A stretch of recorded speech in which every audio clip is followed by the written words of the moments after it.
Hello, today we're showing a pressure bag. So sometimes you don't have access to a jet, and sometimes you can't build up enough pressure in the line to get sludge to move out. So your next best bet is a pressure bag. You match the size with the pipe. 90% of the time you're dealing with a 4-inch pipe that you can't get. Because if it's bigger than a 4-inch, you're probably going to want to jet it. If it's under a 4-inch, you're probably just going to snake it to death. It's probably grease kitchen. It's probably not actually sludge, it's more grease. So the trick with the pressure bag is you want to push it in as far as you can without any other, not before any drain. So to give an example, if I put the pressure bag here, it'll balloon up and it might skip this line here because the line's right here. Okay. However, it's going to go all the way up to the fixtures upstairs. So I can build a lot of pressure and flood upstairs. And then now I'm in panic mode. I pull it out. Now all that water has to go somewhere and then we flood where we're at. So when you use a pressure bag, it's usually a last resort after you snaked it to death and the pipe's pitch is so bad that sludge won't move on its own without a lot of pressure. So you feed this in as far as you can from all other incoming drains in the line, which would be at least minimum here for this particular line. So scrunch it up, feed it in by hand as far as you can go. Okay.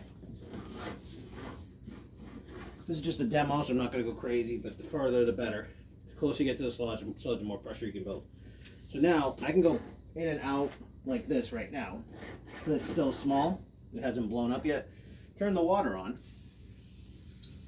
where we have the hose hook up, and it's going to start to build pressure. Common sense, but make sure your what do you call your hose isn't kinked or whatever.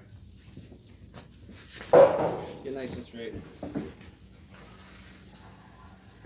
Okay. And then the way to set the pressure bag is after you hear it start going, take it, we pull back just a little. Get it nice and snug. And there it is. Now it's snug. So now it's ballooned in there, it's snug, it's not going anywhere. It's creating artificial pressure in the line. So now what we do usually is you wait 10 to 20 minutes, depending on how bad the sludge is, and then you'll know if it clears. You pull it out, the water will recede. Some things to make note of. If the pipe is broken, sometimes you'll notice the pressure bag will geyser up in the lawn or geyser up in the yard. That's because the water can't come back here, so it goes through a break and you see water just come out of the ground. So it's another way to test for a broken pipe if you don't have any distance. Sorry, you don't have any visual in it with a camera. So that's pretty much a pressure bag in a nutshell. It's a last resort. It's what you do when all else fails and you just can't get by a bad pitch.